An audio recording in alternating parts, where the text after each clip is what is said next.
प्रयत्नांती परमेश्वर पदरी पडले आणि पवित्र झाले. पाचही बोटे सारखी नसतात.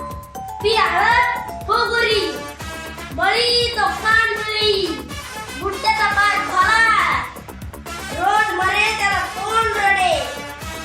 बैल गेला आणि झोपा केला बोलाचा घात आणि बोलाचीच कडी केला कोरडा आणि निजेला भांडा. भरवशाच्या म्हशीला टंगा भीक नको पण कुत्रा आवर. मऊ सापडले म्हणून कोपऱ्याने गोंधू नये. मुलाचे पाय पाण्यात दिसतात. मनी बसेल ते स्वप्नी दिसेल.